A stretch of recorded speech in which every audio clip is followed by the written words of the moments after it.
Hello everyone and welcome back to the Common Sense Crypto channel. As with you always, this is Rich doing another video today on XRP. So I hope you're all having a wonderful day today wherever you are in this great world. We're gonna talk about XRP. And once again, this is the 1-day chart. We're sitting here just under 56 cents. We are now stuck in a channel between 55 and 60 cents. I'm just waiting for us to start to break out. It could happen with the Fed cutting rates or some other big catalyst for XRP. This could be that catalyst.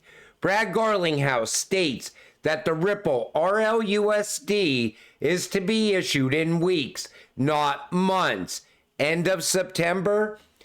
I think this is going to come most likely by the end of this month, if not the beginning of October. But it's nice for Brad to actually give us a time frame. It's no longer months away, weeks away. This is when we could start to see XRP begin to move. This comes from Smoke. Even JP Morgan foresees the decreased use of Tether with upcoming stablecoin regulation. Big statement from the top of the financial food chain. Regulations put indirect pressure on Tether's attractiveness. This is how RLUSD will overtake Tether's market share of stablecoins. I think RLUSD is going to hit the ground running. I think it's going to gain so much momentum even early on. And you know, Tether, they can't even pass an audit. I don't see a future for Tether. August 2024, Harvard Business Review. The race to dominate stablecoins. Yes, it is a race. Companies are fighting to capture the market share that this new form of money is creating in the crypto universe. Stablecoins have the potential to rewire the global financial system and displace legacy payment systems like SWIFT. Now we know SWIFT does not have a future. It's just a matter of time until SWIFT becomes irrelevant. I think we're going to see that as the BRICS continues to build out as well. But you know, everybody wants to have a stable coin because this is now the next hype cycle around crypto. Companies are creating their own stablecoin. Banks creating their own stablecoin. But they're doing it in a regulated way because we all know regulations are coming. So where does that leave Tether going into the future? It doesn't look good. So here is the status of stablecoin regulation globally. EU MiCA stablecoin legislation. Switzerland stablecoin laws. Singapore stablecoin regulation. UK stablecoin legislation end of 2024. United States stablecoin legislation loading. But you know, this shows you how fast it's coming now. You know, everything that used to take years to build out, it seems like it's all happening within 12 months. First you get the announcement and then they project it to go live within 12 months. It's no longer you get an announcement and you're wondering, what the hell happened with that announcement? Why did we not see any growth around that? Things are changing fast now. Yes, there is a shared interest in getting a regulatory framework for stablecoins and digital assets signed by the president this year. Once the US gives the green light on crypto, it's game on. So they already have the legislation. We're just waiting for a signature. Then all of a sudden it will happen like an overnight event here in the United States. Like I was telling you, you know, all these people think that regulations in the US are never going to happen. They're already written. We are just waiting for them to get put in place. And I think the US is most likely going to do this either right before this upcoming election or right after the election happens. But it is definitely coming because the rest of the world is still pushing ahead. Why RLUSD will take over USDC, or why it is better. RLUSD is positioned to be a superior product to USDC for a key reason. It offers both the blockchain infrastructure, XRP ledger, and the stablecoin, RLUSD, that operates on it. USDC, while competitive in a regulatory compliance, liquidity, and market prominence, lacks its own dedicated blockchain, which limits its ability to offer an all-in-one solution like RLUSD. Ripple has the token XRP to facilitate the value exchange of its own stablecoin. In other words, when you're moving RLUSD around, you can utilize XRP to move it. This integration allows Ripple to provide a complete solution for cross-border payments, eliminating the need for partnerships with other providers. Ripple looking even more like a bank. But I thought it was great because Rick Smitty right here says, in other words, Ripple supplies the railroad cars and the network of tracks they run on. Circle only supplies the railroad cars and is dependent on others to provide the network of tracks that they run on. And that simplifies it right there. Ripple created an all-in-one solution. And that's why going forward, we are going to see a lot of traction for RLUSD. Chris Giancarlo, former CFTC chairman, explains what the internet boom was like in 2000 and what's taking this bull run so long. Infrastructure takes time to set up. But take a listen to this, because this is the reason why we're not seeing the flip of the switch moment yet. But it is absolutely coming. Take a listen. Reduction when they actually trade with one another. Wow. Let me jump in here too. We talk about time of these things. I've often heard people say, well, when's it going to happen? As if we've been waiting a lifetime. There's a very good historical analogy. In 2000, we had something called the dot-com crash, and Time magazine ran an article referring to an e-commerce site called pets.com, and they called it pets.bomb, and mocked the whole notion of e-commerce. The fact of the matter is, e-commerce really started coming in the late 1990s, and it did in fact crash in 2000. The time of Pets.com's crash, there was about 350 million users worldwide of e-commerce.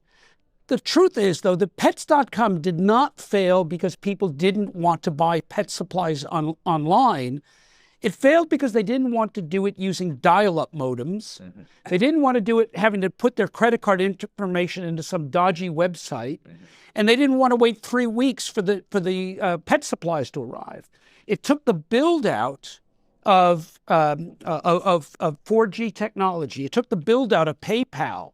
It took the build-out of AWS delivery and same-day delivery services for e-commerce to become a reality. By 2010, that 350 million users of e-commerce became 2 billion.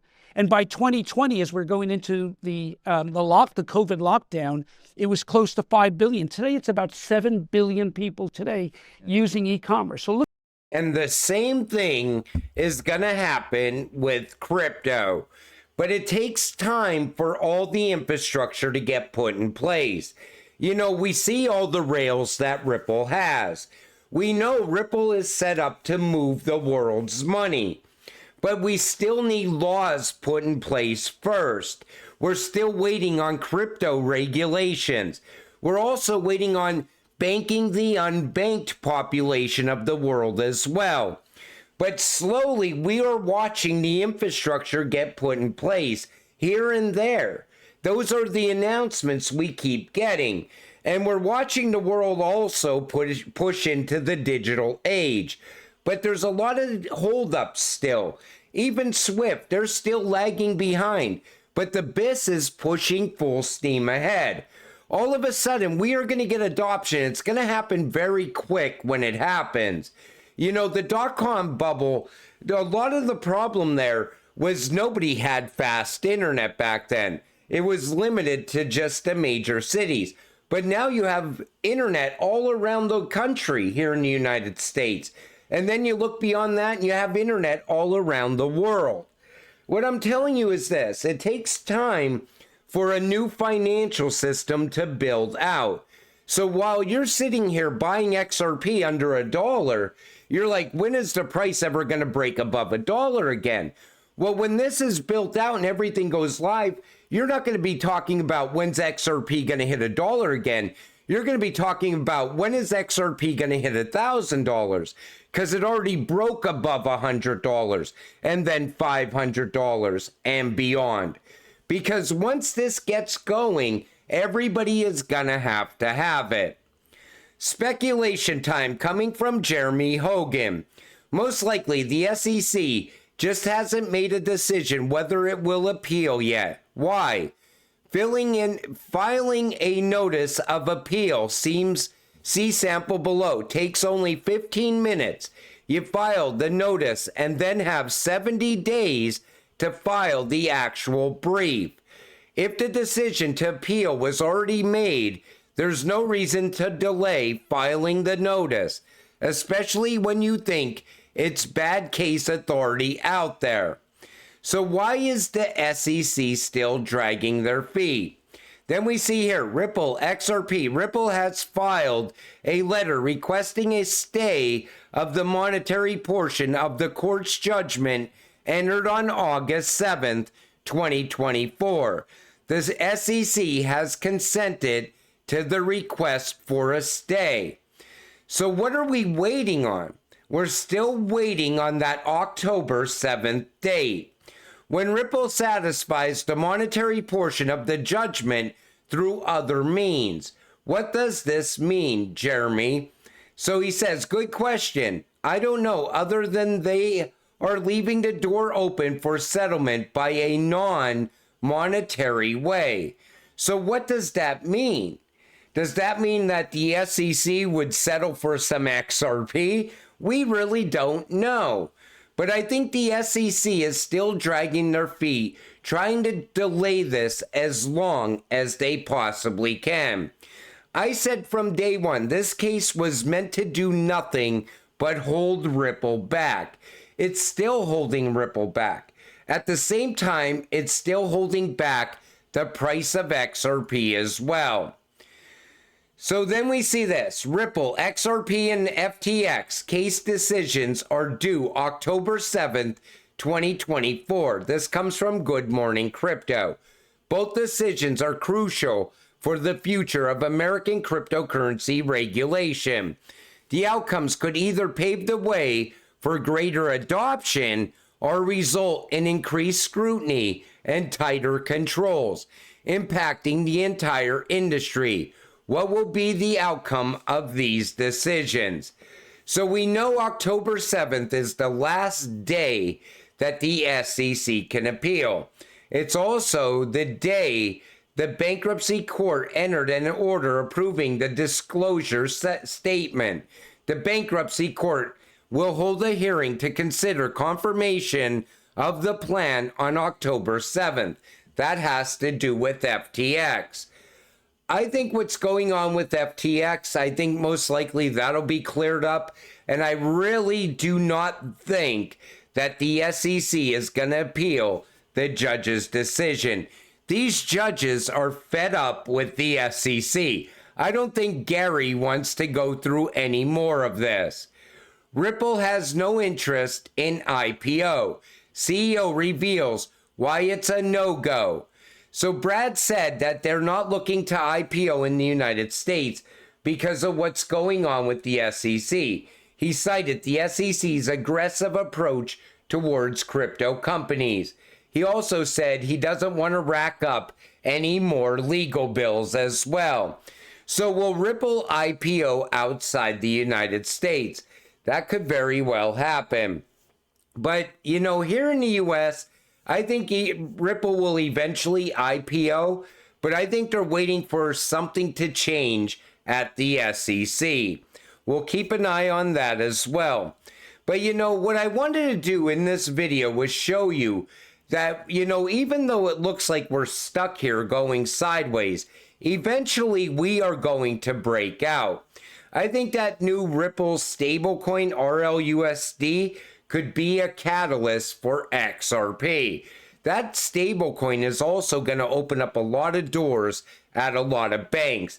And sure, maybe they're using the stablecoin at first, but later we all know they'll be using the secret sauce, XRP, and that on-demand liquidity.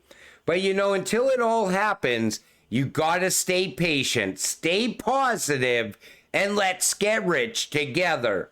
With that said, I'm gonna wrap up this video. I want to thank you all for watching. I appreciate all of you. I'll see you in the next one. Have a great night.